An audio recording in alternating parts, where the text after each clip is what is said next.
An enemy has been slain. An ally has been slain. An ally has been slain.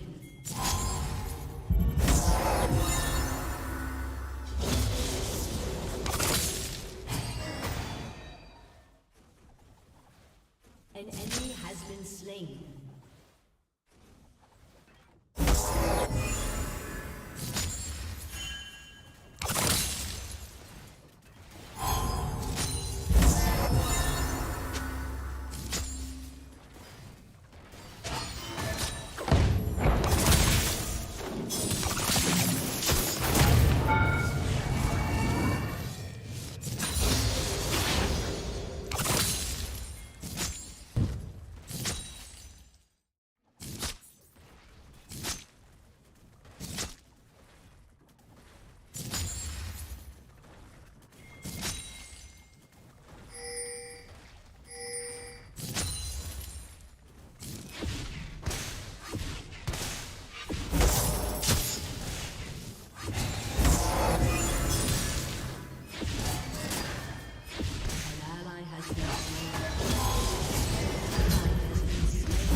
An enemy has been slain.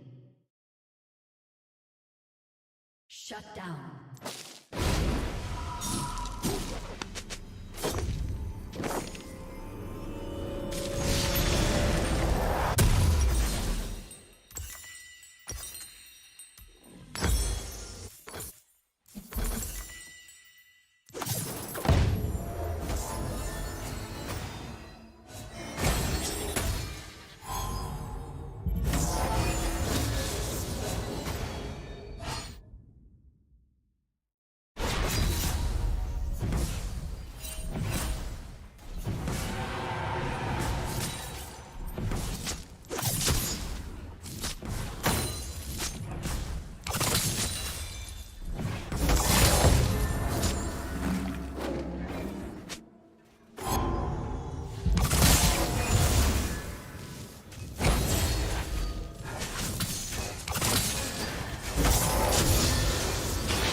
slain.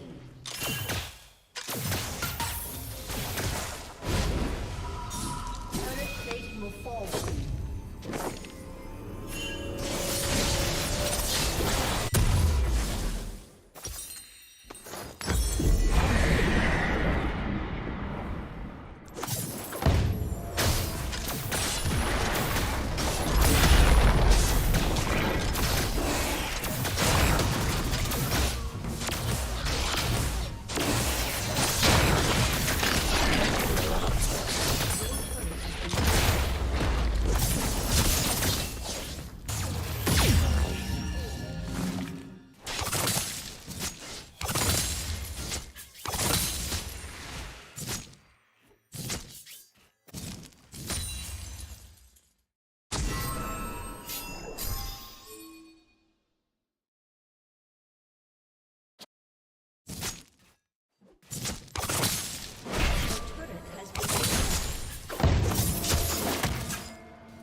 Rampage.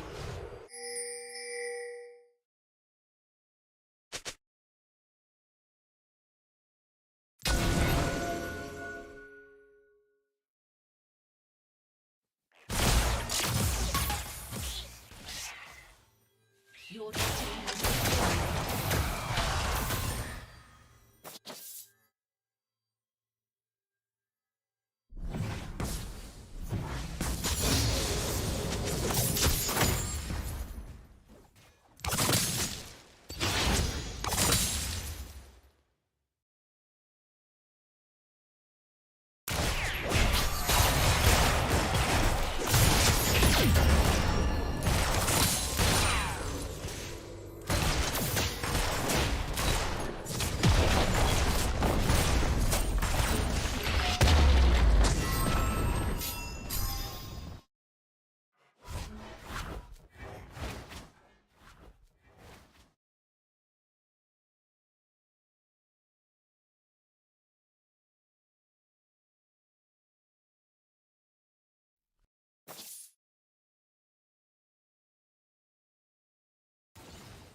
Your team has destroyed a turret.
Enemy killing spree.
been destroyed.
Hey Theo, I love your tech, but does it scale?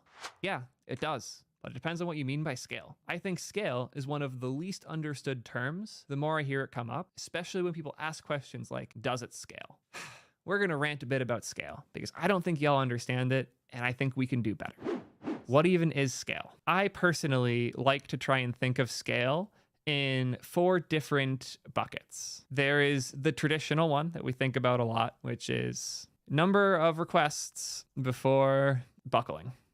So if you have a server, let's say it's a web server that takes in requests, serves web pages, serves APIs, whatever like that. Scale often means how many requests can that take before it crashes? How many users can be hitting that service, asking for information before it chokes and gives up and dies? Either it blocks requests, it fails to respond to some users, or it just outright fails. That's the traditional definition that I'm sure a lot of you mean when you say scale. There's a few other definitions too, though, like number of devs who can work at once. If I have a code base that scales to a large number of users, and then we have the large number of users, I might now need more developers.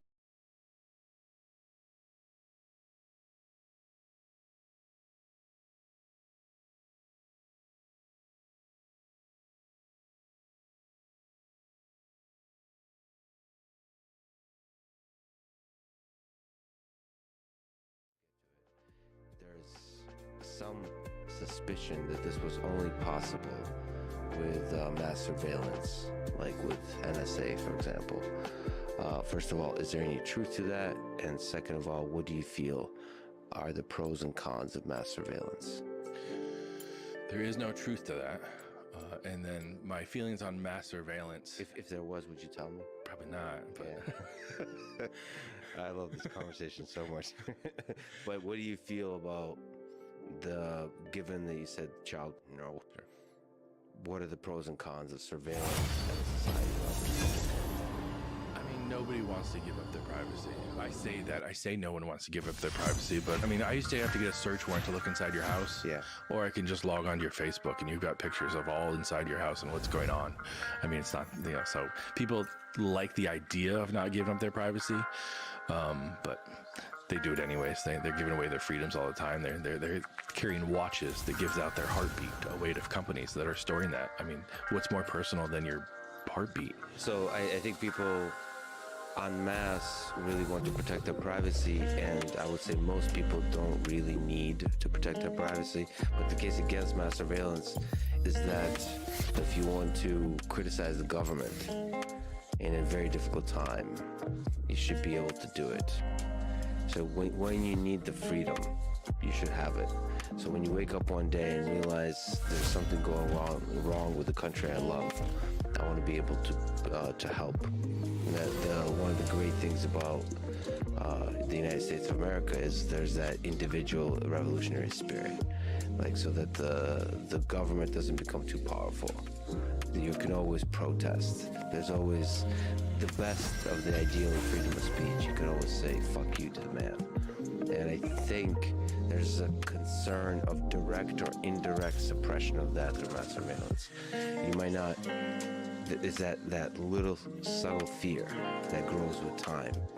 That why bother criticizing the government? It's gonna be a headache. I'm gonna get a ticket every time I say something bad. That kind of thing.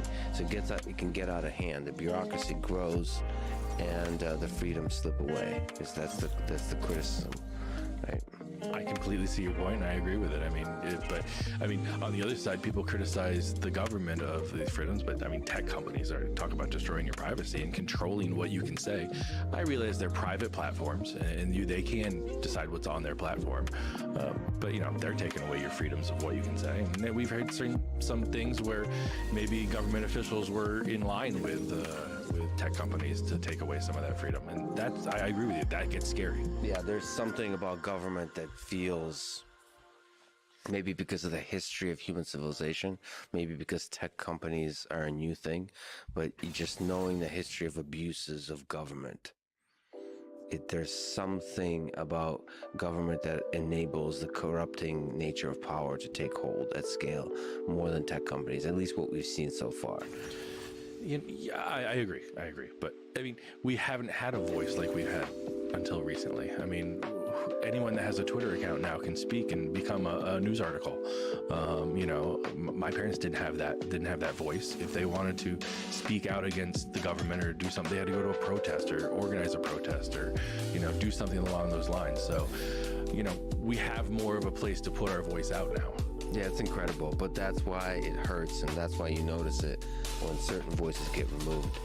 The president of the United States of America was removed from one such or all such platforms, and that hurts. Yeah, that's crazy to me. That's insane. That's insane that we took that away. But let's return to Silk Road and Russ Albrecht. So, how did your path with this very difficult, very fascinating case cross? We were looking to open a case against Tor because there was a problem. All the cases were closing because of Tor. So we went on Tor and we came up with 26 different dog onions that we targeted. We were looking for nexuses to hacking because I was on a squad called CY2 and we were like the premier squad in New York that was working criminal cyber intrusions. And so, you know, any website that was offering hackers for hire or hacking tools for free, you know, or paid services, you know, like now we're seeing ransomware as a paid service and phishing as a paid service. Anything that offered that. So we opened this case on I think we called it, so you have to name cases. One of the fun things in the FBI is when you start a case, you get to name it. You would not believe how much time is spent in coming up with a name. Yeah. You know, Casey goes, I think we called this onion peeler because that's the, yeah. So a little bit of humor, a little bit of wit, and some profundity to the language. Yeah. Yeah. You're gonna have to work with this for quite a lot. So yeah, this one had the potential of being a big one, you know, because I think Silk Road was like the 6th on the list for that case, but we all knew that was sort of the golden ring. If you could make the splash that onion site was going down, then it would probably get some publicity, and that's part of, you know, law enforcement is getting some publicity out of it that, you know, that makes others think not to do it. And we should say that Tor is the name of the project, the browser. What is the onion technology behind Tor? Let's say you want to go to a .onion site. You'll put in the .onion you want to go to, and your computer will build communications with a Tor relay, which are all publicly available out there. But you'll encrypt it. You'll put a package around your data, and so it's encrypted, so you can't read it. It goes to that first relay. That first relay knows about you, and then knows about the next relay down the chain. And so it takes your data and then encrypts that on the outside and sends it to relay number 2. Now, relay number 2 only knows about relay number 1. It doesn't know who you are asking for this. And it goes through there, adding those layers on top, layers of encryption until it gets to where it is. And then even the onion service doesn't know, except for the relay it came from, who it's talking to. And so it peels back that, gives the information, puts another layer back on. And so it's layers, like you're peeling an onion back of the different relays, and that encryption protects who the sender is and what information they're The sending. more layers there are, the more exponentially difficult it is to decrypt it. I mean, you get to a place where you don't have to have so many layers because it doesn't matter anymore. It's mathematically impossible to encrypt it. But yeah, you know, the more relays you have, the slower it is. I mean, that's one of the big drawbacks on Tor is how slow it operates. So how do you peel the onion? So what are the different methodologies for trying to get some information from a cybersecurity perspective on these operations like the Silk Road? It's very difficult. People have come up with different techniques. There's been techniques to put out in the news media about how they do it, running like massive amounts of relays, and you're controlling those relays. I think somebody tried that once. So there's a technical solution, and what about social engineering? What about trying to infiltrate the actual humans that are using the Silk Road and trying to get in that way? Yeah, I mean, I definitely could see the way of doing that, and in this case, in our takedown, we used that. There was one of my partners, Jared Derrigan. He was an HSI investigator, and he had worked his way up to be a system admin on the site. So that did glean quite a bit of information because he was inside and talking to, at that time we only know it as DPR or Dread Pirate Roberts. We didn't know who that was yet, but we had that open communication. And one of the things, the technical aspects on that is there was a Jabber server. There was that's a type of communication server that was being used, and we knew that Ross had his Jabber set to Pacific time, so we had a pretty good idea what part of the country he was in. I mean, isn't that from DPR's perspective, from Russ's perspective? Isn't that clumsy? He wasn't a big computer guy. Do you notice that aspect of like the technical savvy of some of these guys doesn't seem to be quite? Why weren't they good at this? Well, the real techie savvy ones we don't arrest. We don't get to them. We don't find them. Get to them. Shout out to the techie criminals. They're probably watching this. I mean, yeah. And turn. The images you are seeing right now have been a closely guarded secret for years. This is the first time footage of this technology has been shared publicly. A technology that has the potential to change the course of human history. A privilege Helion Energy granted us when we visited their facility. What I am sharing right now is going to be studied by nuclear physicists around the world, trying to reverse engineer the world-changing machine. This is Trenta, Helion's 6th generation nuclear fusion generator. This fusion generator is unlike any other, using a completely novel approach to achieve nuclear fusion, adapting knowledge developed for ion propulsion in space. The generator forms 2 mirrored rings of plasma on either end of a reactor, and in a 1/10 of a 1,000th of a second, they fire them at each other, sequentially activating powerful magnets to squeeze and compress the rings towards the center, where they collide, converting the astonishing kinetic energy of the ions, traveling at 300 kilometers per second, into thermal energy, raising the plasma temperature to tens of millions of degrees, hot enough to overcome the electromagnetic repulsion keeping the ions apart, and allowing them to fuse, forming new atoms and releasing a tremendous amount of energy in the process. This isn't the world of fairy tale. This is already happening.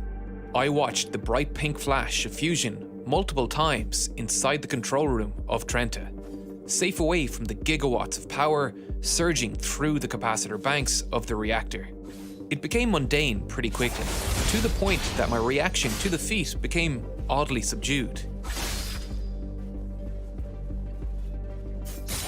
But make no mistake, what Helion has achieved here is astonishing, initiating nuclear fusion reactions with ease. So let's jump into it with Helion's brilliant founder, David Kirtley, giving us the world's first tour of Trenta. So yeah. Welcome to Helion. So yeah, can you just start explaining what this machine is? Yes, so you're at Helion's Redmond facility. Here we're standing in front of our 6th generation machine. We call this one Trenta.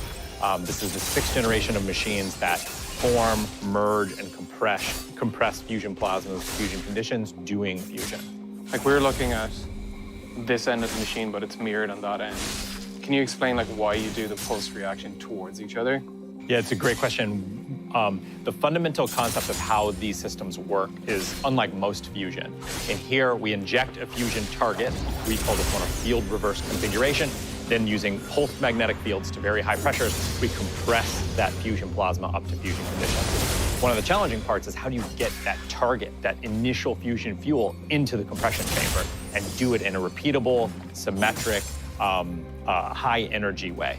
And so one of the things that we pioneered was a concept of merging field reverse configurations, merging these plasmas, where we actually have a symmetry on either side of the machine. We have these injectors, we call them the formation section, where we actually form this initial plasma. We inject the fusion fuel, we then accelerate them, merge them in the center region, where they take all that kinetic energy that we put into them when we accelerated them, and they stop they stagnate, converting that kinetic energy into temperature, into thermal energy, and that starts the fusion reaction. We then can compress it all the way up to the full fusion conditions. Okay.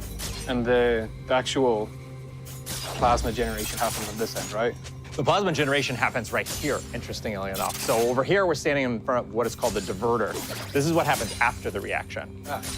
Here is our formation section. Here is where we initially inject our neutral gas. So the gas is ejected from a flow manifold, a fuel manifold here, where we puff in gas in a neutral gas that's just at room temperature. This gas fills this chamber over the course of several thousandths of a second. At this point, it's room temperature. It's very low pressure, a fusion fuel mix of deuterium and helium-3. We then ionize that gas.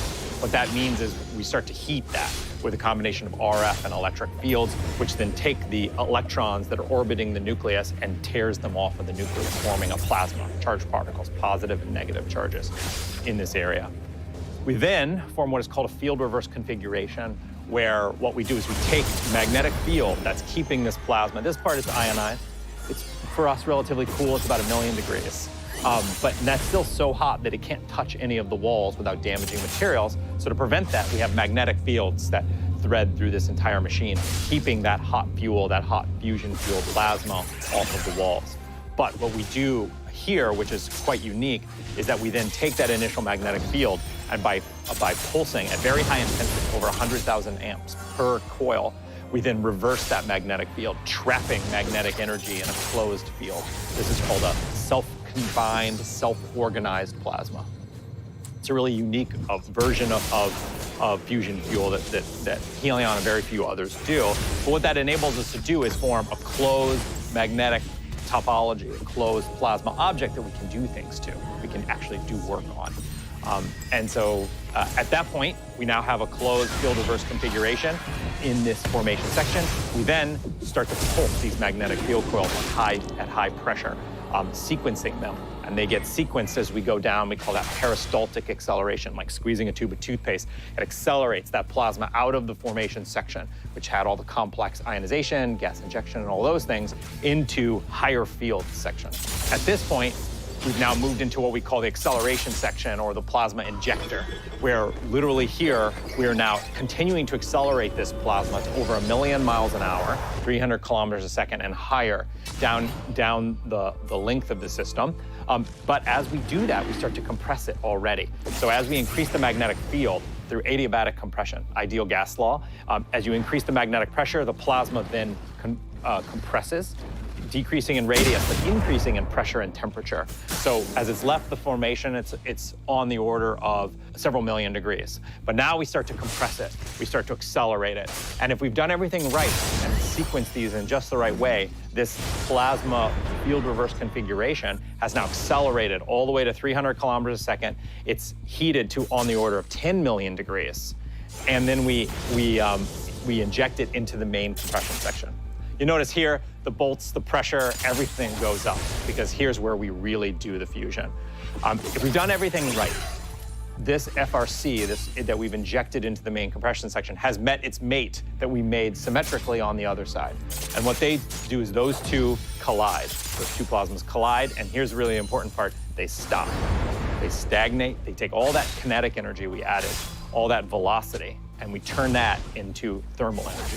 Super heats up. And if you've done everything right, in the middle of this, you have a system that's on the order of 10 to 20 million degrees, sitting in this main compression section, ready to do fusion. So now you rapidly, as fast as modern technology will allow, we increase the magnetic field to high pressure, compressing that fusion plasma all the way up to fusion conditions, over 100 million degrees. Fusion begins, large amount of fusion is happening. Inside this core compressed FRC now, this core compressed fusion fuel, the fusion reactions start to occur. Those fusion reactions are creating new particles, deuterium fusing together with helium-3 to form helium-4 and an extra hydrogen. And both of those two particles are very high temperature now. They're born inside the fusion plasma, applying pressure back on these magnetic fields. That works just like in a piston, where in a piston you compress the fuel, it begins to burn, it then gets hotter, it pushes back on that piston, and when we do it all electromagnetic. This is a truly innovative concept. With tokamak reactors, like the massive ITER reactor being built in France right now, electricity is created by converting the kinetic energy of neutrons expelled during fusion to heat, by slowing them down in the blanket walls. This heat is then transferred to high-pressure water to create high-pressure steam, which turns a turbine attached to an electric generator that rapidly rotates a magnetic field around copper wires to generate an electric current. Helion is skipping steps 1 through 4 and going straight to moving a magnetic field around copper wires, generating electricity directly from the magnetic field, cradling the fusion reaction at the center of the machine. As the fusion reaction occurs, the energy it generates begins to push back on the magnetic field confining it, moving it, as David said, like a piston. It's this changing magnetic field that will generate Helion's electricity. Skipping all the initial steps needed to boil water and turn a turbine should, in theory, make it vastly more efficient, while also unlocking the major benefits of a superior nuclear fusion fuel mixture. One of the problems with tokamak reactors is their choice of fuels. The fuel mixture of choice for tokamaks is deuterium and tritium. The availability of deuterium is not a problem. It's everywhere. This is a bottle of heavy water. Water with 2 deuterium atoms instead of 2 regular hydrogen atoms. It's cheap and safe. I can even drink it. However, tritium, as we spoke about in more detail in our last video, is extremely rare. We only have about 20 kilograms of it in global reserves, and a single commercial-scale tokamak is expected to burn through 300 grams of it a day, giving us about 2 months of operation with the world's entire current supply. Tokamak generators will manufacture tritium on site using a lithium breeding layer. When the high-energy neutrons from our nuclear fusion reaction collide with the lithium in the reactor wall, the lithium splits into tritium and helium. This is a reasonable solution, but 80% of the energy of the tritium-deuterium fusion reaction is carried by those high-energy neutrons. So, we have effectively wasted all of our energy to get back to square one. To combat this, the first layer of tokamak walls will be made of beryllium, a neutron multiplier, which creates 2 neutrons when struck by 1 neutron, giving us 1 neutron to create tritium and 1 neutron to generate heat. However, beryllium is extremely expensive. The entire annual global supply is just enough to build a single tokamak generator. Beryllium also contains uranium impurities, which will be encountering the high-energy neutrons too, making the beryllium blanket dangerously radioactive over time, which will make disposing of it expensive. This all points to one massive problem. Tokamak reactors are going to face the exact same issues as nuclear fission energy. They will be too expensive and won't be able to compete with cheaper forms of electricity. This is why Helion is using a completely different fuel mixture. So Helion's approach to fusion uses deuterium and a helium-3 fuel. Deuterium is really common. It's part of 1 part in 500 in all water, the coffee we drink, and safe and readily abundant and low cost as well. We buy it in compressed gas cylinders. It's already purified, but you could imagine doing the purification yourself. It's pretty straightforward. The helium-3, however, is ultra rare. And in fact, while helium-3 was theorized in the early days of fusion as being the best fusion fuel, because of its rarity, there haven't been a lot of approaches that have used helium-3 or demonstrated helium-3. To our knowledge, Trenta was the first system we know about that did bulk helium, deuterium, helium-3 fusion for a power generation application. One thing Helion has done is we patented a helium-3 process of creating helium-3, of taking 2 deuteriums found commonly in nature and a high pressure in a fusion system, ironically, fusing them together to form helium-3. Taking 1 more deuterium, fusing that with the helium-3 to make helium-4, and that's what makes electricity. So it's only the reaction of the deuterium with helium-3 that generates the... The deuterium with the deuterium generates some amount of electricity, a small amount. It generates about 1/8 of the deuterium helium-3 reaction. What influences that? So what influences the amount of power output per reaction is the actual atomic physics that's happening, where when two deuteriums combine, they have a few reactions, but the one we care about most will create a helium-3. And that helium-3 will have a lower mass deficit, so the amount of missing mass of that final product. So E equals mc squared, and that mass deficit is the amount of energy that's released in terms of the particles that are created and their temperatures. And so deuterium helium-3 has a larger mass deficit when it forms helium-4, and so you end up with more energy trapped in that helium-4 as well as in the other proton that is made. There's quite a lot to break down there. As David said, the energy released depends on the mass difference in the final reaction. But how we can capture that energy changes with the products that are created too. Two types of fusion can occur when fusing two deuterium atoms. One creates a helium-3 atom and a neutron. Most of the energy of that fusion event is carried away by that neutron. Tokamak reactors generate electricity by converting the kinetic energy of neutrons to heat in their walls. But Helion's energy capture system can't generate electricity with neutrons because they have no charge. Helion needs charged particles to push back against the magnetic confinement to generate electricity. That neutron just flies right through the magnetic jail. The helium-3, however, carries about 0.82 mega-electron volts of useful energy that the generator can capture. In a second possible reaction, deuteriums can create a proton and a tritium, with the proton carrying 3.2 mega-electron volts of energy and the tritium isotope carrying 1.01. Helion's generator will capture as much energy as possible from these particles before exhausting them through the turbomolecular pump in the diverter section, with the protons regaining an electron and becoming hydrogen, and the radioactive tritium being transferred to remote storage. Here, it will beta decay into helium-3, but this process takes 12.3 years to occur. When it finally does decay, that helium-3 can be fed back into our generator. So, Helion has two pathways to create helium-3 for their primary fusion energy reaction. When deuterium and helium-3 combine, they create a helium-4 atom and a proton, releasing 18.3 mega-electron volts, more than the 17.6 mega-electron volts released from deuterium and tritium reactions. And on a mass basis, 4 times more than a uranium fission reaction. Being able to generate your fuel right where you need it is a huge advantage. But David Kirtley had an interesting alternative. It's a very good business case of you could do it that way, or you could do it where you have one dedicated facility and all it does is fuse deuterium and make fuel, and then put it in a bottle, separate it from all the other gases, and then ship that to your generators, and have the generators just make electricity and not deal with the fuel processing. I think that's a good, outstanding business decision that we don't know. One of the things that you have to keep in mind is when you do the deuterium fusion, that's when you make the neutrons. So the neutrons come from the deuterium fusing together. And so there's some really maybe advantageous things of separating those two machines. One of those advantages is prolonging the life of our generator.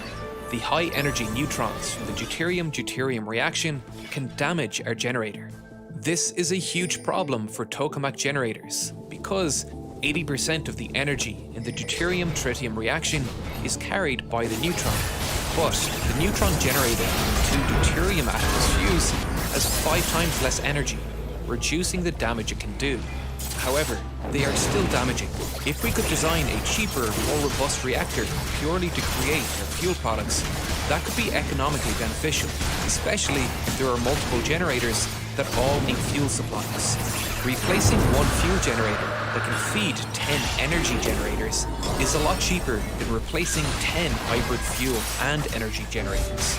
So, there are many benefits from moving away from deuterium and tritium.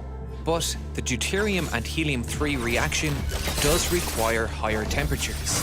And this does pose an engineering challenge, especially as Helion progresses to their commercial scale reactor.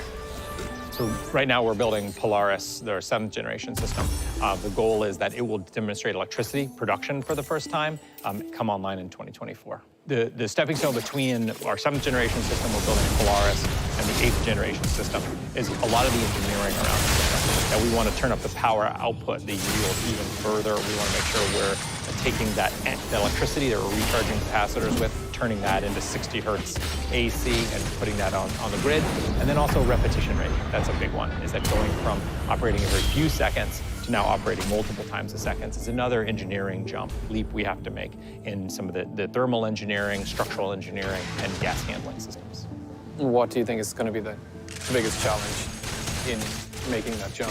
I think if you ask any engineer or scientist on my team, you're actually going to hear a different answer for what is the hardest thing that we're trying to solve. My personal belief in building the steady operating systems that we built in the past is it comes into the thermal operation systems, where as things start to heat up, they change. The structural mechanics change with these pulse magnets. The way the fusion plasma actually the wall temperature changes as it changes in temperature.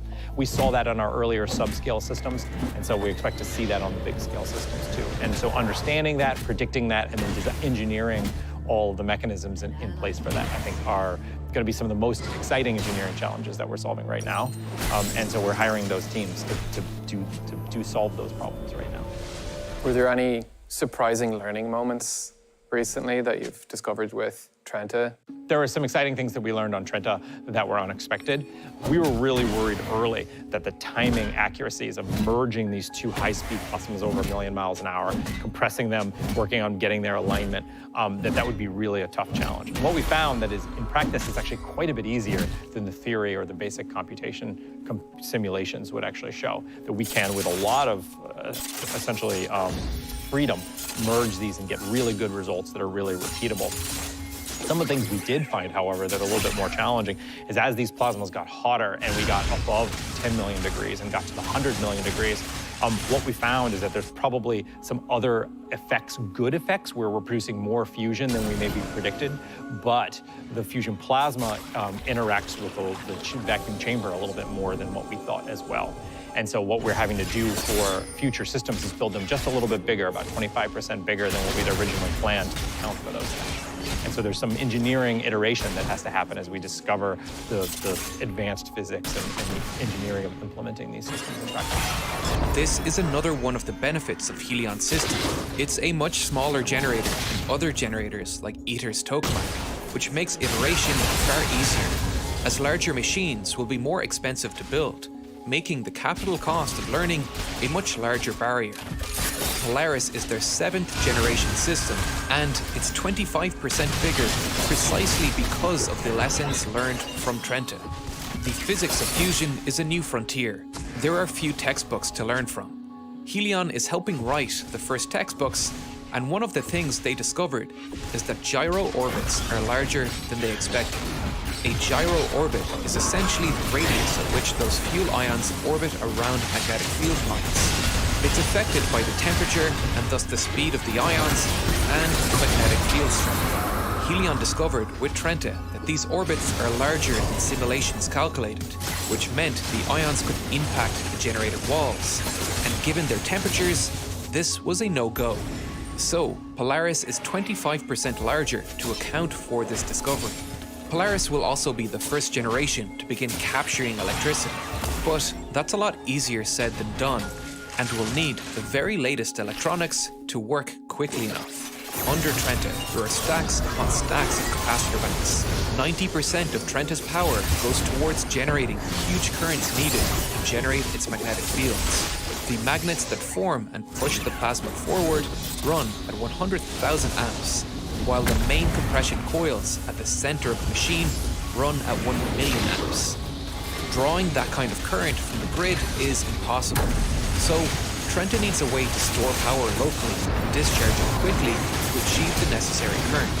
Batteries can't discharge that quickly, so Helion is relying on capacitor banks. We took a look beneath Trenta to learn more about them. So what you're seeing here, this is actually one capacitor unit. And so if you're used to other electronics, a capacitor. Each of these boxes is 1 unit? Each of those boxes is one capacitor that has several kilojoules worth of energy storage in it. And then we have hundreds of those capacitors that all in parallel in a modular way make the main bank. In parallel to that are other capacitors that are slower response, higher efficiency. Those are run with semiconductor switches. And then even some capacitors that are very old, that are maybe 20 plus years old, that we use for some of the formation sections and some of the initial ionization sections. Any issue with them being older? Is that just like the length of time you've been working on this technology, you just had these lying about, or is it better to use newer? It depends. So what we've seen is over the years, the way the pulse power technology and community has evolved, some of these capacitors are actually still the highest performing capacitors because the industry doesn't manufacture a lot of these for our type of application. Now, one thing you'll see later in our facility, Antari's facility in Everett, is our new capacitor manufacturing line, where we're making custom capacitors designed for exactly this application. And those outperform even the older technology. Is there any issue with just the rate that when you get up to faster pulses that these might deteriorate over time, or? Yeah, so one of the keys to these systems is as you're running them, what we call repetition rate, where you're pulsing not once every 10 minutes like Trenta does, but where you're pulsing every 10 seconds, or once a second, or 10 times a second. Now, the lifetime of the capacitors, their ability to handle throughput, average throughput, and the heating in the capacitor starts to become engineering issues that we have to consider. Luckily, as we've evolved, so has the capacitor technology, and so self-healing and other capacitors that have long life, and maybe not pulse, but are long life, those capacitor technologies are now enabling us to do this. On subscale systems, not on Trenta, but Trenta has done over 10,000 high-power pulses doing fusion. In some of our subscale systems that we did earlier, that they weren't doing fusion, but were making these types of plasmas, we've done not tens of thousands, but we've done billions of discharges with capacitors and run them steady for months on end at hundreds of hertz. So we have a lot of experience in building steady operating pulse power systems that are quite a bit smaller than this. And so a lot of the work we have now is taking those experiences and that engineering experience that we have at Helion and combining that with the large scale pulse power fusion systems and merging those two together into the Polaris system. With the size of this capacitor bank, you would think it holds an astounding amount of energy.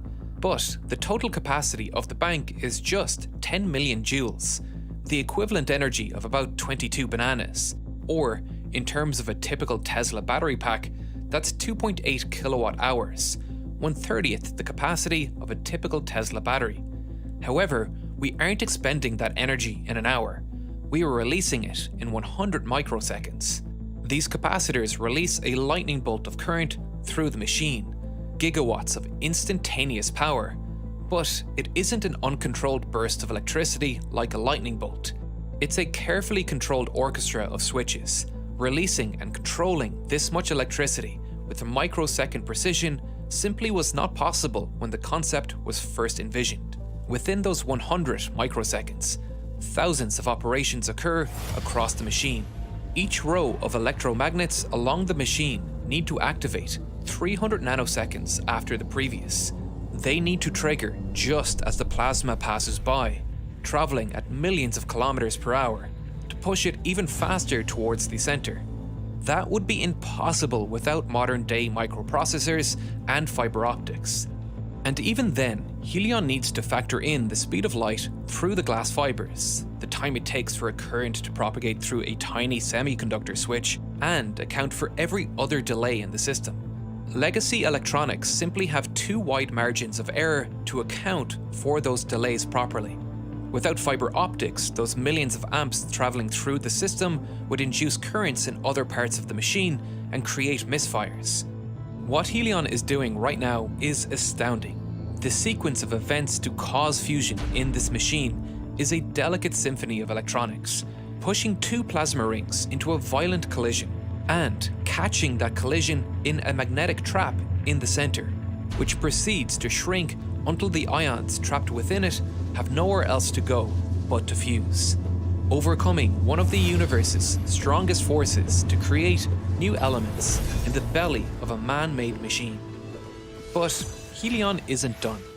They are already building the next step in their quest for clean, safe energy for humankind with their 7th generation machine, which will do everything Trenta can do, but faster, and add another process, capturing the energy of the expanding plasma to generate electricity, adding even more complexity to the delicate symphony, with the energy flowing back and forth from capacitor banks like the tides on a shore.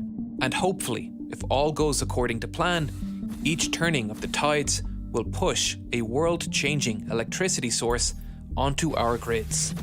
I have never been particularly hopeful that nuclear fusion power was ever feasible, but speaking with David and all of the talented staff at Helion, and the recent news from the US Department of Energy about their net energy output from their inertial confinement reactor, it has really made me feel that this technology may not just be possible, but potentially around the corner.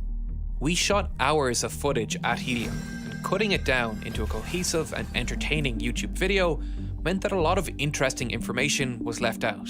It would be a shame for those interviews to be stored on our internal servers, never seeing the light of day. So I have made 2 of the longest interviews available to watch for our Nebula subscribers, which you can get access to with an even lower price due to our 42% holiday discount, giving you the Nebula and Curiosity Stream bundle deal for just $11.59 for the entire year, less than $1 a month for access for yourself, or you could buy it as a gift for the holidays.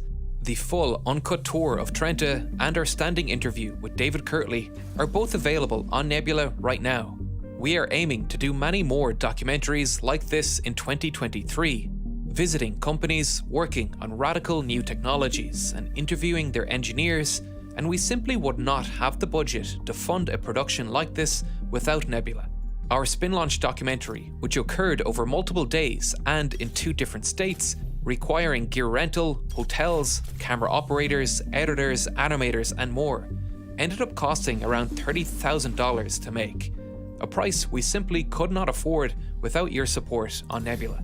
So, as thanks, we will be uploading behind-the-scenes footage that did not make the cut to Nebula for any shoots like this going forward, along with our original series like the Logistics of D-Day and the Battle of Britain.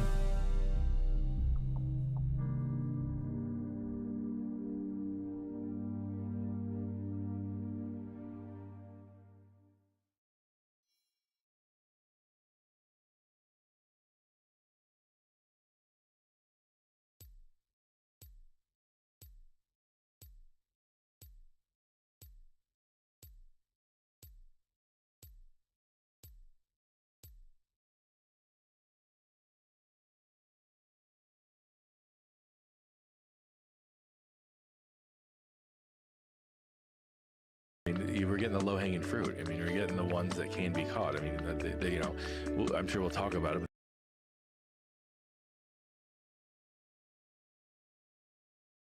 Netflix's Avatar will be exceeding all of your expectations. Avatar: The Last Airbender is the greatest cartoon.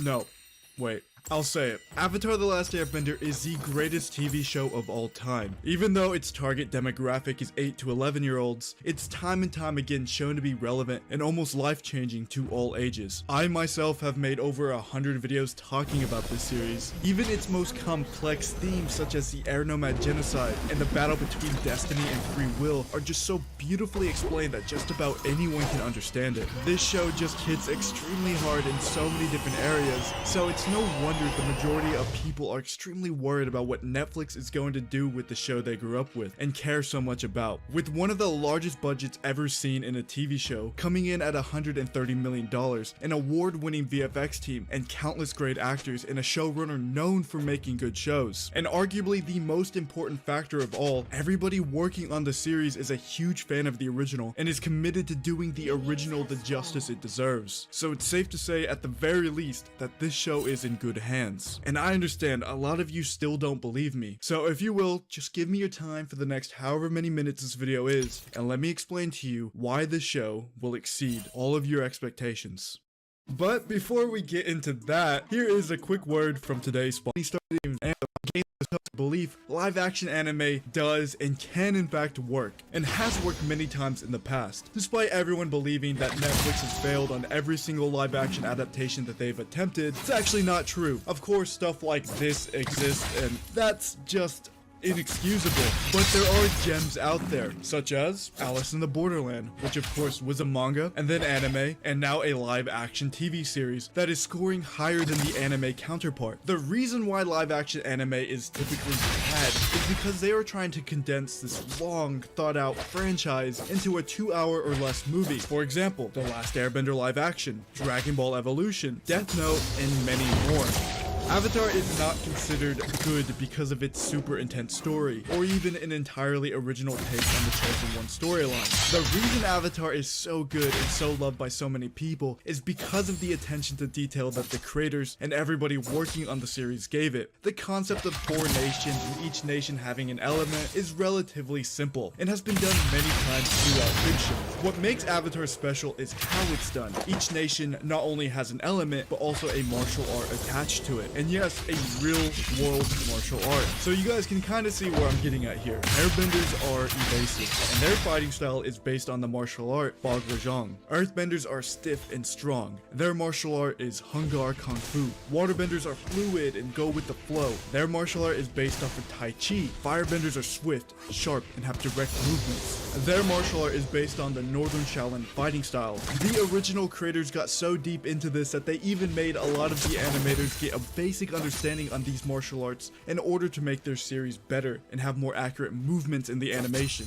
Again, these martial arts are real, which means they have a direct translation into live action. These things can be learnt, these things can be taught. This is by far the hardest element of this series to capture. Lucky for them, almost everybody on their cast has been training martial arts since they were a baby, and they also have the best VFX team in the world working on their series. This VFX team has worked on Stranger Things, Top Gun Maverick, Doctor Strange in the Multiverse of Madness, and many more. The entire backbone of the show is already covered. Already off the bat, they have fixed the 3 most major things that made the last live action fail, which is the martial arts / choreography, the runtime, which will be exactly the same as the animated series now, and the casting. Oh yeah, speaking of the casting, how is it? Personally, I really can't complain. If there was ever someone born to play live action Aang, it is this kid right here. Gordon Cormier is 13 years old as of now, but during filming, he was 12 years old, exactly the same age as Aang. But just look at this kid's smile. That is Aang. Great, so the kid looks like Aang, but what about his acting? Can he really capture the essence of what Aang truly is? He's voice acted quite well in some different roles, but besides that, in live action, he's been relatively quiet in the acting world. Literally, he's been quiet. He can't speak in some of his roles he's deaf. But here's what Yvonne Chapman and Paul Sung-Young had to say about him respectively.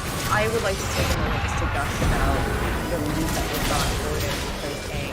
He's phenomenal. I mean, and he's really great, and I'm really excited for him. I'm excited for everybody. I'm excited for him. You went for dinner with Gordon Cormier and his dad Gord. That's right. I'm dinner with the Avatar himself, and he's fantastic. You are all going to fall in love with this fine young man, this actor. He's #1 on the set. The kid is really active. He's always doing all sorts of flips. He skateboards often. He seems to be a quick learner, and since he's so young, it's gonna be no problem for him to pick up the martial art aspect of things. As you guys know, kids learn very fast. Zuko is being played by Dallas Liu, who has been a longtime fan of Avatar: The Last Airbender and has expressed many times the pressure of playing someone from one of the most popular franchises of all time. With his extensive martial art background, being an ISKA world champion, he seems like the perfect guy for the job. He's acted in movies such as Shang-Chi and has a pretty big role in the show Pen 15. He seems to be pretty qualified for the job, and besides, he even sounds like Zuko a little bit. He's talked to the original voice actor of Zuko, who is Dante Bosco, and he was able to even get some tips from that guy. So I have high hopes. Katara is being played by Gowan Dio, who has actually acted in a main role before in the film called Beans. This film has won many awards. Even Gowan Dio herself has won an award for her performance. In my last video, I showed a picture of her from Instagram, where I guess, according to you guys, she was looking more mature, like she had makeup on. I don't know, you guys. Basically, you guys were saying she didn't look like Katara, and that's just kind of wrong. I'd say she has potential to look exactly like Katara, considering this photo right here. Sokka is being played by Ian Owsley. Now, me mentioning this controversy in my last video, it got a lot of you guys worked up. The response was oddly kind of even throughout 3 different things. There were people claiming to be native, calling his tribe fake, and were really upset about the whole situation. There were other people who were also claiming to be native, who said this is a way bigger issue than you're laying out here. There's no way he's lying. His tribe just isn't recognized. And then, of course, there was that third group of people who's always there, and they really didn't care about the situation. They were like, who cares? He looks just like Sokka. Regardless of anything, he is Sokka. Ian Owsley is Sokka, and that is not changing. So let me just talk about the good and why I think he's going to be a good Sokka. Anyway, we can start off with the obvious. Yes, he does look like Sokka, and he does in fact have an extensive martial arts background. Sokka actually does learn countless martial arts throughout Avatar: The Last Airbender, so this is needed, contrary to popular belief. Ian is a Taekwondo specialist and an ATA world champion. He is a relatively unknown actor, only being in about 5 different shows for short periods of time, so there really isn't much to talk about there. But what I can say is that this man, as a person, just really matches that Sokka energy. Every video that I've seen of him, every live stream I've seen him in, I see him, he's always been getting along great with the rest of the cast, and he's always laughing, cracking jokes, and just has that Sokka energy. I don't really know how to describe it, but the way he kind of holds himself is very Sokka-esque. Of course, we have Paul Sun-Young Lee. He is one of the more experienced actors on this project. He's been in many different high-rated TV shows, one being The Mandalorian. This man is Iroh. The only thing he's missing is the firebending. He has the beard. He has the hair, or lack thereof. Daniel Dae Kim is playing the big bad Firelord Ozai. This is by far their craziest casting. Crazy as in, this guy must have been expensive. He has been involved in 90 different projects. He is an actor, producer, and director. One of his most notable roles was in Lost. He was also in many different movies, and he's even voiced characters in both Avatar and in The Legend of Korra. He was General Fong in Avatar, and he was Asami's dad in The Legend of Korra. Honestly, I could go on forever about how sick all of this casting is, but I think you guys get it at this point. I do have Avatar coming out. April next year. We'll see. Yeah, that's a really, really special project because I feel like it's like we're Lord of the Rings. So I wanted to be a part of it and I'm excited to play.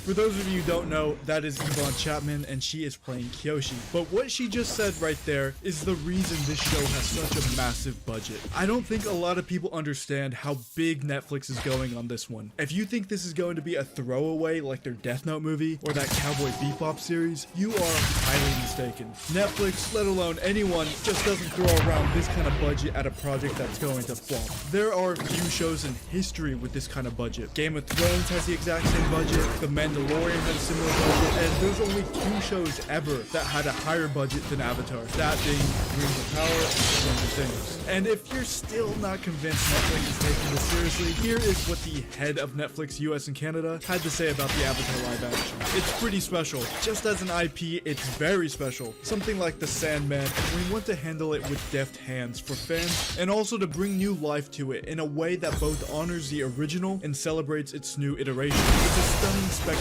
These shows are very big productions, and it takes a ton of time, both on the production side of things and in post. So you have to respect the long journey for some of these shows to deliver what hasn't been done on television before. And that's what we have for a lot of these types of shows when we're working on them. Whether it's Avatar, or One Piece, or Three Body Problem, these are big visual spectacles that you have to honor the process to respect that. When you're breaking ground in visual storytelling, or you're the visual vanguard of storytelling, that takes R&D. That takes a lot of trial and error to get right. But that's the intent. That's the hope, is that you're bringing eye candy matched with impeccable storytelling into these worlds. They first started working on the live action in 2018. It was originally scheduled to be done in 2020, but obviously we know what happened with that. The world kind of just shut down. It is now pretty much 2023, and the only reason why they probably haven't started marketing yet is because of James Cameron's Avatar. They need to make sure all of the hype from James Cameron's Avatar dies down, because marketing confusion confusion is one of the #1 causes for a film or TV series to flop.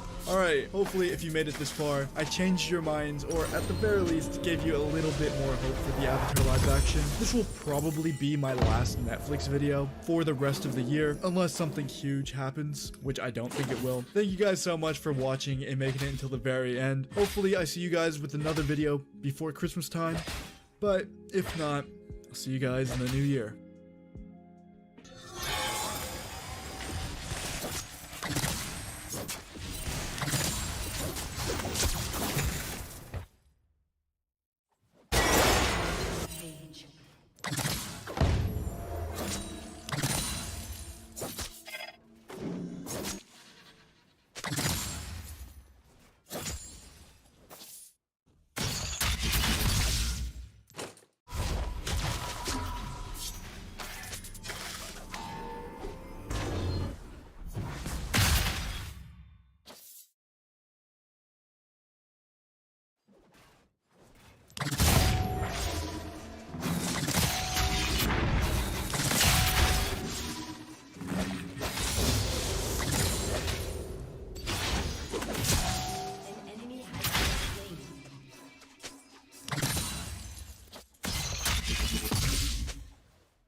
Your turret has been destroyed.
Killing spree.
Ally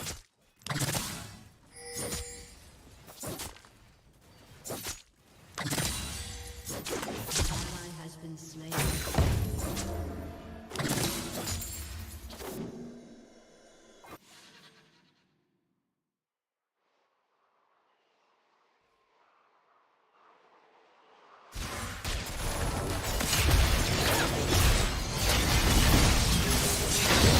Been slain.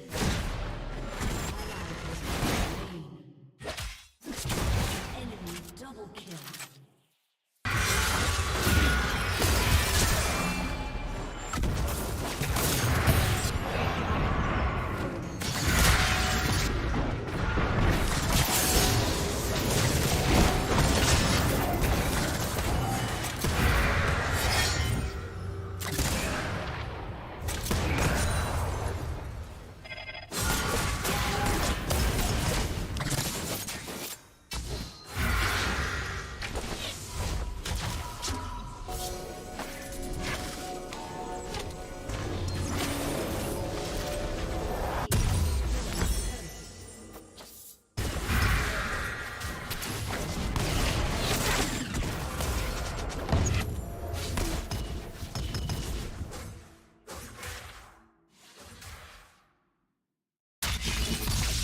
like really needed HP though, so I didn't want to stay and fight. But it looks like Rammus got a couple kills, which is not the worst thing ever. We lost like 4 Baron buffs from that, which makes no sense. We could have just come back and shopped with all of our gold that we got from Baron. Like maybe you gamble and win there, but like, why gamble at all? You don't even have to. Like you can just go shop with your gold. I could kill Silas here if he's alone. The Kindred might be around. She's not.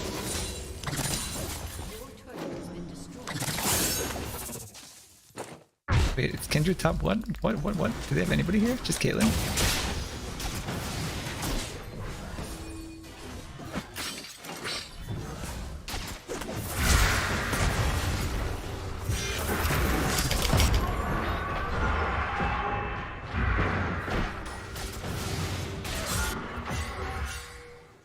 We got Ash ult. Let's do it. Or Kindred recalled. I guess it could Kindred ult it. It does. Is she doing chickens?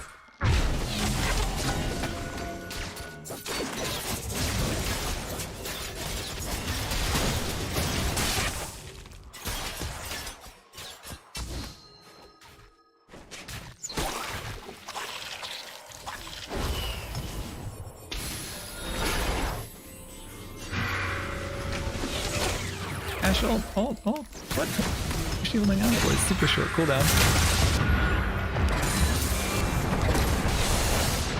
Oh, now she does it.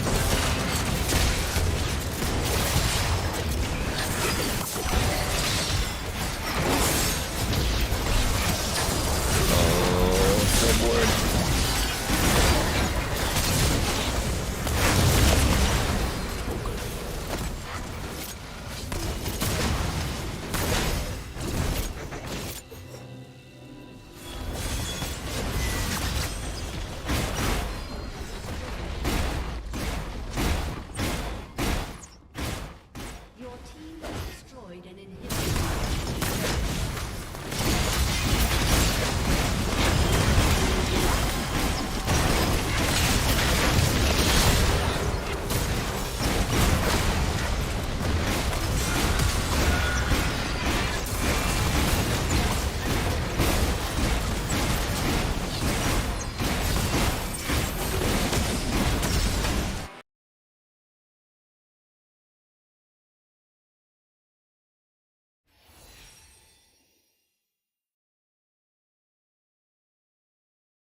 to Summoner's Rift.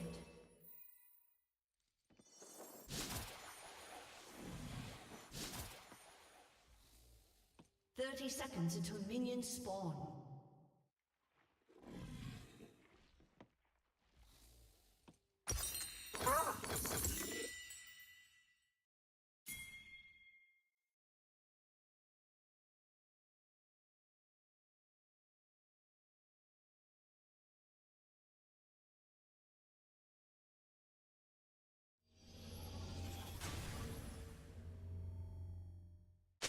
Minions have spawned.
turret.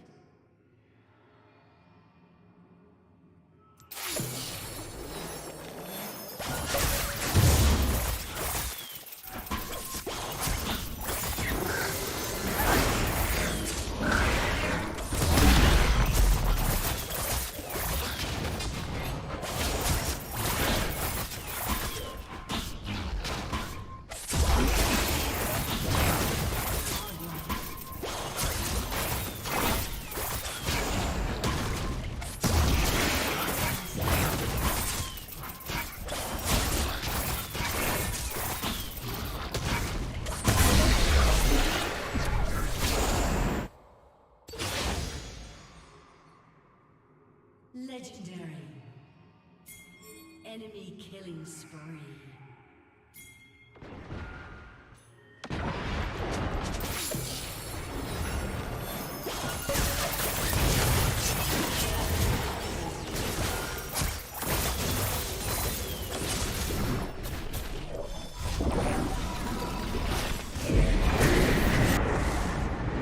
Shut down.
Dominating.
Shut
base inhibitor is respawning soon.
I recreated Willy Wonka's chocolate factory in real life. We're spending the next 100 hours in go-kart. I gathered some of my friends, and whichever one of us builds the craziest Minecraft item to impress. In this briefcase, I have $25,000.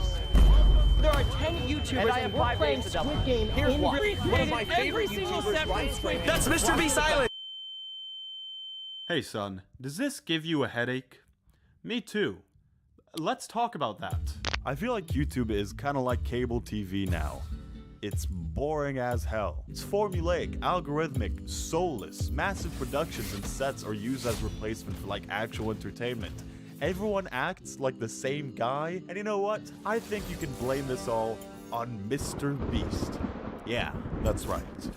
I'm gonna take him down. Not really. I don't really have a problem with Jimmy. He seems like a great dude. He's clearly done a lot of good for a lot of people. But this video isn't really about him. It's more about the effect that his sheer existence has had on this website. I feel like at a time like this, where a video like this can be created and also get a lot of views, I wanted to see the poorest people in the poorest country. There's somewhat of a need to stop for a second and ask ourselves, what the hell is going on?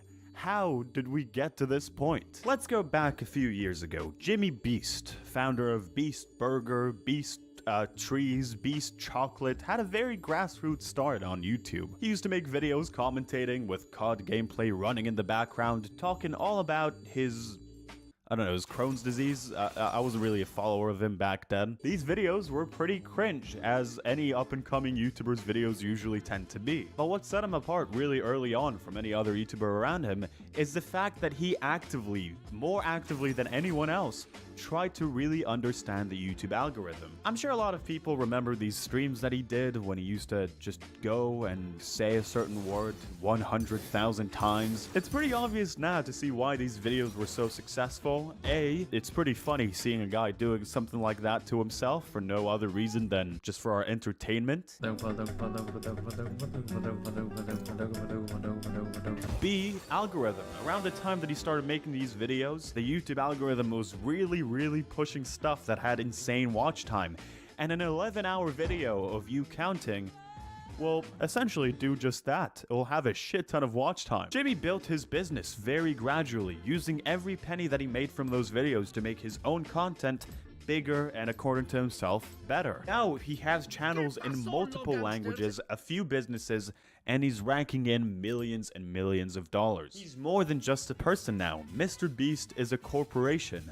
Mr. Beast is a brand. As much as I enjoyed that Squid Game video, I really don't think that there's that much of a difference between that and something that I may see on TV, like, I don't know, Total Wipeout or something like that. It was admittedly pretty cool to watch, but it also feels like a company made it. It's very detached from the personal feeling that used to define YouTube videos a while ago. And now, everyone is just trying to copy exactly that. I don't really mind Jimmy creating his own path and doing his own shtick, but one thing that I'm really exhausted by is seeing these goddamn Mr. Beast copycats all over my goddamn homepage. There's like billions of these little guys, just little dudes walking around trying to be Mr. Beast. It makes sense when you are the guy on YouTube, which he definitely is.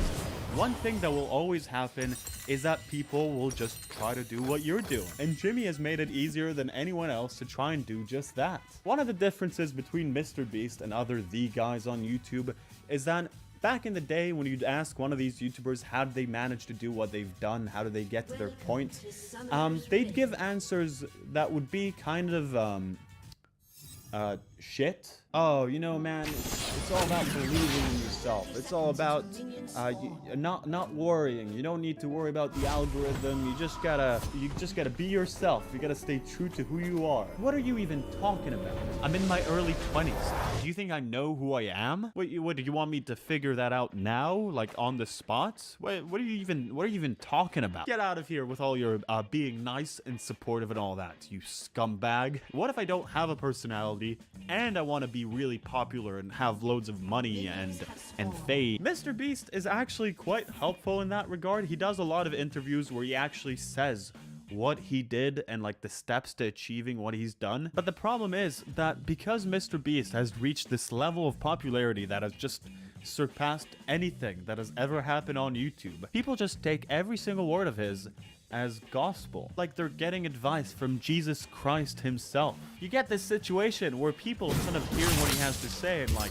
mixing that up with their own thing, their own like individual unique thing that they have going on, they decide to do all of his tips and tricks, do every step that he decided to do without like giving it any sort of a twist whatsoever. This great, by the way, interview that Colin and Samir did with Mr. Beast has over 10 million views, and I feel like it has more or less become the guidebook to any up-and-coming Mr. Beast impersonator on YouTube. The thing I said earlier about having no personality, this wasn't like a mean dig at Mr. Beast. This is a reference to like an actual thing that he said during that interview. In terms of YouTube, like I'm really curious your perspective on the vlog format. Like creators like Emma, her viewership is really significant. And sometimes she's just like at her house making coffee and making a peanut butter jelly sandwich. How do you think she captures that much attention? She's a naturally funny person, and like that is a skill. But at the same time, you're limited by personality. Like she's doing well. She's, you know, top 1% of creators, but I mean, how many views a month? Like 40 or something? Like, it's great. It's phenomenal.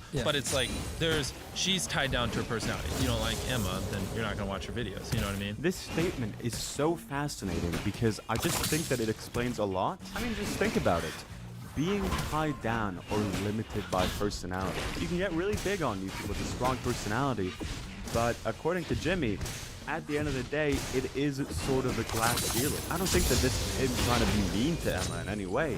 I think that he's just speaking his truth. If you want to market yourself the same way that you would a product, you gotta let go of that silly little personality of yours. You gotta completely sanitize yourself from any sort of human characteristic to get the most amount of people out there to be okay with you. Same reason as to why most game show hosts on TV are essentially interchangeable. A personality can be something that someone would dislike. A personality can be controversial.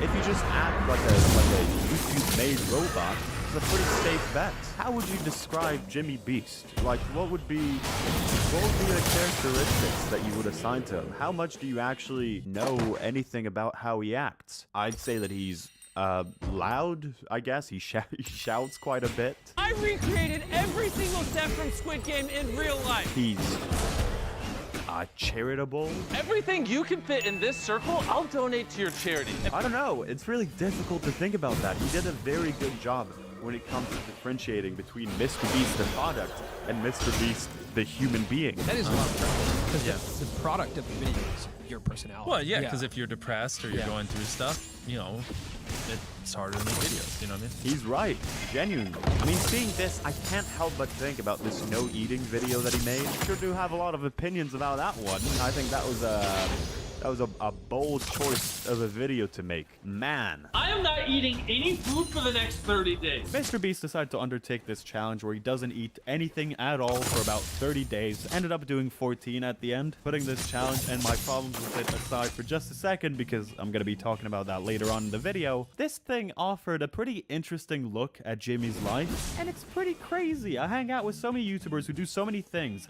and none of them are as busy as this guy. He's filming like a billion videos every single day at the same time. And when watching these videos, because they came out before this one, and I do watch Gimme Beast every now and again myself, I, for the life of me, could not tell you that this man was experiencing this sort of calorie deficit. I was so nauseous that I couldn't film for more than 20 minutes without sitting down for a break. I could never tell you that while this guy was like shouting about some chocolate factory or whatever, his body was fighting not to pass out. I almost scrapped the chocolate factory video because I was so low energy. I recreated Willy Wonka's chocolate factory in real life. The second the camera's on, this dude is like a machine. He's a professional, and he doesn't let anything, even not eating for 14 days, put that aside. He has his set YouTube personality, and it's fairly easy for him to stick to it. I think that hearing him explicitly talk about his show no personality rule in videos has made me really realize why I can't tell the difference between any of these guys ever. Any of the mean beasts going around doing their own thing. I can't tell the difference between any of these guys. They all seem the same to me. Brent Rivera. Oh man, let me describe to you Brent Rivera. First of all, He's quite loud. He's quite loud every now and again. There are 10 YouTubers and we're playing Squid Game in real life. Very charitable. I'm gonna be spending $500,000 on my sister Lexi's 21st birthday. Oh, Matthew Beam. Oh, let me tell you about Matthew Beam. Oh, I love that guy. Well, if I had to describe him, I'd say that he can be pretty loud sometimes. In this video, I will be building Mr. Beast, the world's largest candy bar. Mr. Beast. He's very charitable. This is going to be amazing. Everything in this store is off-brand Mr. Beast. Welcome to Mr. Beast Burger. Since you're our first customer, you're gonna have the chance to win a ton of money. Yeah, I don't really know what else though. Then there's Jake Carlini. Man, oh man, what can I tell you about Jake Carlini? Well, I guess I'd say that he has a tendency of maybe being a bit loud sometimes. This is a turkey sandwich. He's very charitable.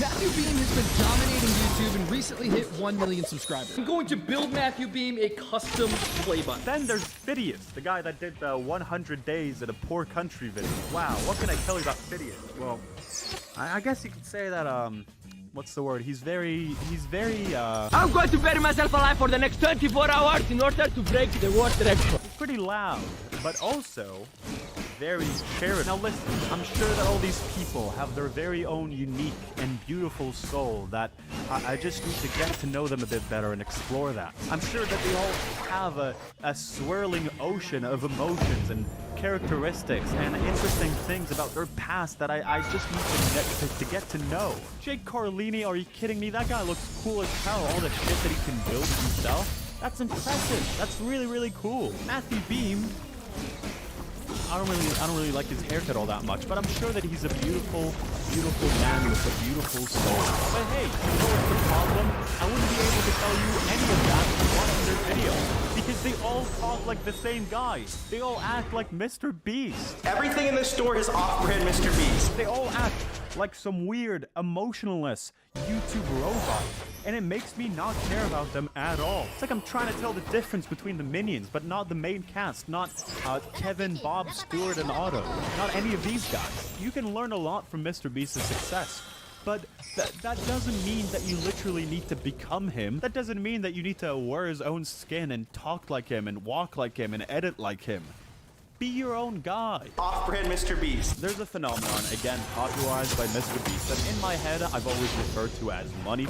I don't think I can say the word on YouTube, so I guess I gotta censor it with a funny sound effect when I'm editing this video. Essentially, the gratifying part about a money video is just seeing some guy, some dude and his friends spending more money than you might make in your life, or at least this year, on some random shit that doesn't even matter, on a bunch of useless crap. Mr. Beast didn't really invent this as a concept. I think BuzzFeed kind of kicked it off. But like anything that Mr. Beast decides to do, there will be 2 billion guys that will decide to copy that the next day. I have 10 hours to spend $10,000. You're gonna win thousands of dollars. Today we're gonna get $10,000. This bag is $10,000. Personally, as time goes, I care less and less and less about seeing all these like insane amounts of money being spent on videos. I think it's just kind of boring. I get it. Everyone wants to be a game show host now. I can watch Who Wants to Be a Millionaire as well, and I'll get the same effect. I think this equivalency that more money spent on a video immediately makes it better is dumb as hell. More money on a video can make it so the video gets more views. That's absolutely true. To say that a video is better just because it has more views and because someone spent more money on it is really stupid. There's a really cool movie that I watched this year called Kid Detective. Just a pretty slick murder mystery story that I think a lot of people can enjoy. But hey, I'm gonna guess that more people watching this video have seen the Baby Boss movie. How do I know that? Because that one made $500 million in the box office, whereas the Kid Detective made less than $500,000. Does that mean that Baby Boss is better? I'm guessing that more money was spent on it as well. No. Jesus Christ, no. It just means that it's more palatable to a wider audience. If anything, that probably makes it more boring. Having more money can make it so you have a team of researchers helping you scour the market for better ideas that are more algorithmically compatible. Does that make the content better, or does it just mean that it's taking less risks? The other day, I was sat around with my friends, and one of them decided to put on the brand new Sidemen video. The Sidemen Fridden are a big group. They've been going on for a really long time, and they have a shit ton of money. I cannot even describe the amount of money that these guys have. The video that was played was them playing a game of Hole in the Wall. You know, like the TV show. They had a massive production, a bunch of cameras as well. You know, like a TV show. And at that point, I can't help but wonder, why are we just not watching TV? I mean, what's the difference? I can't fully explain what it is, and I don't know if people watching this will really relate. But the more I see these bigger sets and these bigger budgets, the less I care. I think that what makes YouTube special is the fact that it's not TV, that it's more personal feeling, it feels more earnest. And I really don't get the appeal or the want or need to try and chase that as like the ultimate goal for us. Another problem with you and up-and-coming creators obsessing over this idea that more money means better video is that Mr. Beast said himself that he often operates at a loss. The video we talked about yesterday where you when you look at that number, does that worry you? Well, no. I mean, at the end of the day, I could spend less per video. He'll a lot of times spend more money on a video than he will ever make off of it. He has a shit ton of expenses. I mean, besides the money that he gives out to people, he'll have to pay for like a crew, a set, all that stuff. It's a lot of money going out of the Mr. Beast pocket. But here's the thing, if you were already like a big established YouTuber, spending that kind of money is not that bad because a lot of these people are like millionaires, so who cares? Mr. Beast has so many different revenue streams. He sells burgers, he sells chopsticks, he has funds coming from so many different directions that if he loses money on a video, I think it's safe to assume that he's gonna probably be able to feed himself the next day. The problem starts when up-and-coming YouTubers see this sort of thing, and they think to themselves, shit, I guess that if I want to make it in the YouTube game, I gotta take a loan out. I gotta build a shrine to Mr. Beast. There's so many of these videos by smaller YouTubers where they're like building massive thing for Mr. Beast. You think that doesn't cost money? Like whenever I see a guy spending even like $1,000 on a video that gets, I don't know, 70,000 views at the end. Why? It's not financially viable in any sort of way. It feels like that by YouTubers seeing that Mr. Beast has raised his own production levels, everyone else thinks that they need to do the exact same thing. That's so dumb, because look at Gimme himself. He didn't start with like a massive budget. The dude kicked everything off in his own room, filming himself on his iPhone. It's unrealistic, unproductive, and also kind of self-destructive to want to kick off what you're doing on his level. The only way that you could do that is by like taking out loans or if you're already rich. In this briefcase, I have $25,000. I recently found this channel called Dylan. Dylan, kind of like Beyonce, I guess. He promoted himself on the new Ryan Trahan series by donating $50,000, which is a lot of money, props to him. But then I watched him donate all that money to all those people, and I couldn't help but wonder, who the hell is this guy? I click on his channel, I see that he has over 300,000 subscribers, and he has only made 5 videos. So where did he get $50,000 from? 3 out of those 5 videos already have over 1 million views. Why? What's his trick? What's his little secret? He just spent a shit ton of money on stuff. Mr. Beast has become the real-life Willy Wonka, and he's hiding 10 golden tickets in 10 random chocolate bars. And for a chance to be in one of his videos, I'm gonna buy 10,000 Mr. Beast chocolate bars. Dylan, Mr. Beast doesn't need all this money. It's okay, man. He's already like pretty well off. I don't think you need to buy 10,000 of his chocolate. I think he's gonna be okay. I feel like I'm watching the same video over and over and over again. How can he afford any of this, though? Then I got an idea. This is Jim. He's our money guy. Jim, I need you to find me 26 people on Craigslist so they can buy me Mr. Beast chocolate. You're a money guy. I'm so confused. It's his first video. How did you get a money guy already? What's going on here? Why are there Mr. Beast like logos everywhere? Does he work for Mr. Beast? Am I watching an ad right now? We got Mr. Beast! Let's go! Well, after looking into it for a while, it seems like Dylan is already an established YouTuber. He already had money from other shit that he did. So I guess that just goes to prove the point that the only way that you can do that well on YouTube when you're starting off is when you already have a shit ton of money. It seems like that's the main thing that people are interested in seeing nowadays. A dude wasting a bunch of money to give another guy who's already rich a lot of money. How cool. Now, if you watch Dylan's, Mr. Beast, or any of these people's videos, you'd notice that they're all edited in a very specific way.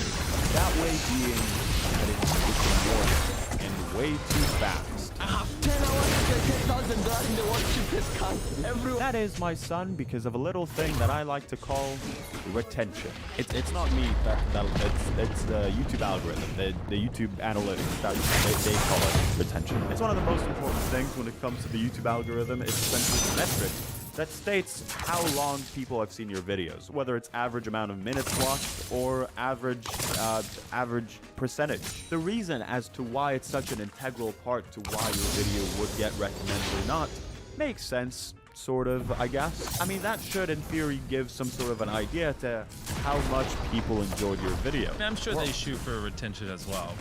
We're very, very serious about it. I don't like using cinematic shots or, you know, unless like you have multiple cam setups here. Like if I'm talking to this camera, you're not cutting it for too long. That's more of a lose retention. It's not bad to be obsessed. Like if people aren't cutting out, that means they're entertained. I'm hyper obsessed with just making sure people actually like what they're watching. Yeah. But in a more real sense of things, this has just led to the most annoying style of editing in YouTube history. I think higher retention can indicate if people are more engaged with the video. Yes, absolutely. You want to make people engaged with what you watch, and Mr. Beast's videos are admittedly very, very engaging. There's a cut sometimes every like less than a second. I tied up an FBI agent. If he steals this $100,000 from me before midnight, he keeps it. But saying that a video is better because of how engaging it is kind of dumb, and I'll explain exactly why. If I, for some silly, godforsaken reason, decided to put myself through a Brent Rivera video, I will probably be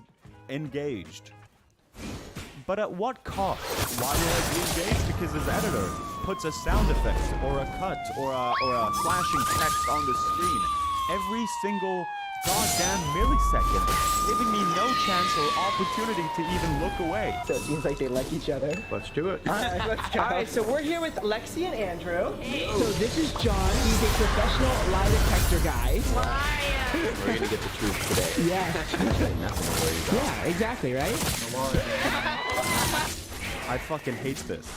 I don't oppose using sound effects and stuff like that for comedic effect in your videos, but this is just so forced. It's like when they use like a laugh track in The Big Bang Theory to tell you where to laugh. They're just doing this to tell you when to be engaged, which is all the time. Does this style of editing mean that the video is better in any way just because like it keeps my eyes glued on the screen? No, it's just the equivalent of a guy like getting right on the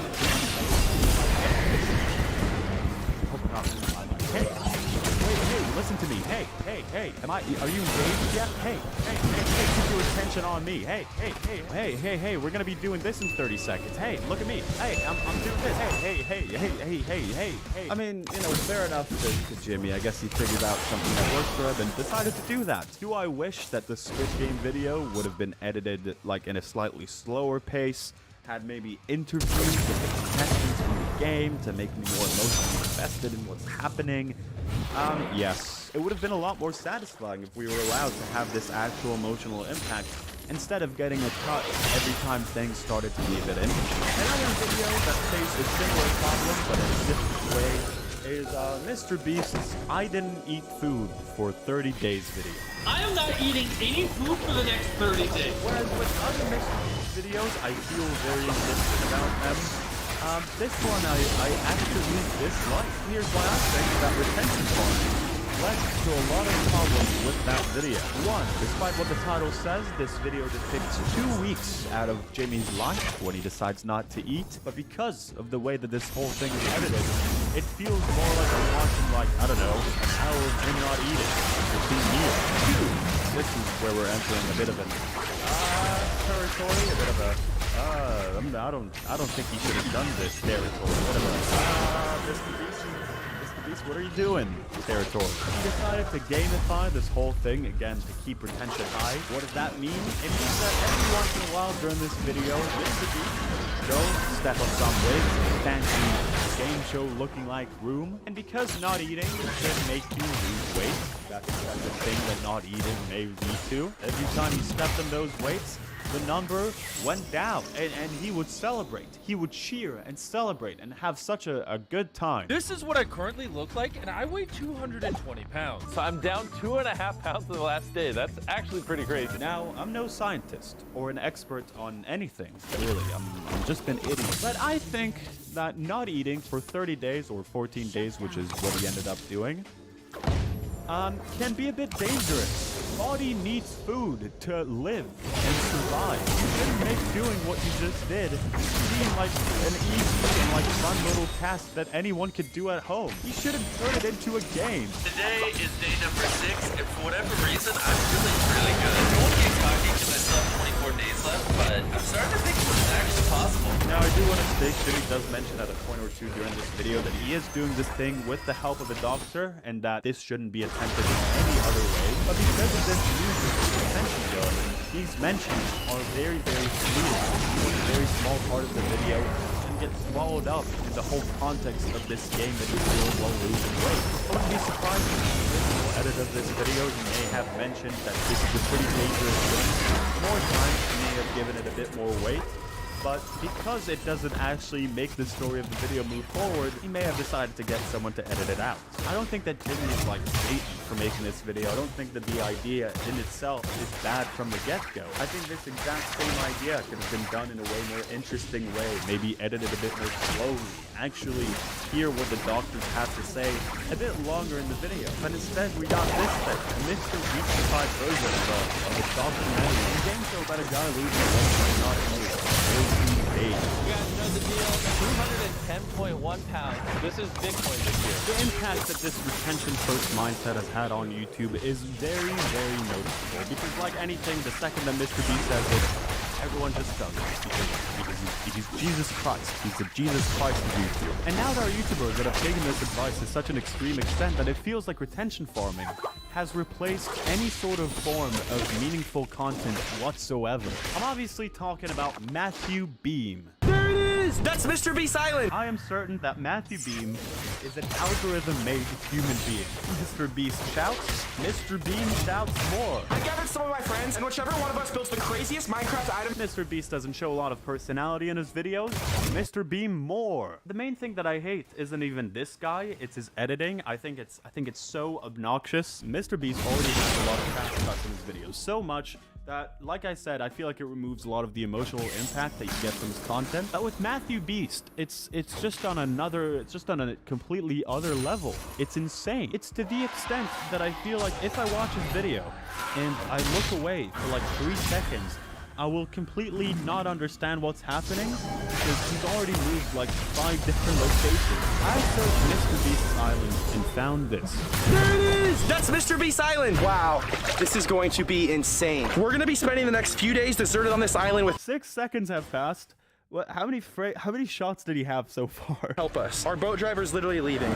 But the only reason I'm here is because of what Mr. Beast said yesterday. Hey, what's up? What's up, Jimmy? On my island is buried a treasure chest. On my island is buried a treasure chest. On my island is buried a treasure chest. Mr. Beast is literally talking like a robot in this. I kind of love it. On my island is buried a treasure chest. On my island is buried a treasure chest. On my island is buried a treasure chest. On my island is buried a treasure chest. On my island is buried a treasure chest. On my editor timely note here, this joke has really gone out of hand. For some context, while making this video, I started really obsessing over this line. I found it so funny, his delivery of it, the fact that he sounds like a robot. On my island is buried a treasure chest. So I rewatched the video with my friends and I was like, look guys, look. On my island is buried a treasure chest. They found it funny as well, and that led to a situation where every time people would meet up in Brighton, they would say, on my island is buried a treasure chest. Ash at some point even got a tattoo that said on my, as in on.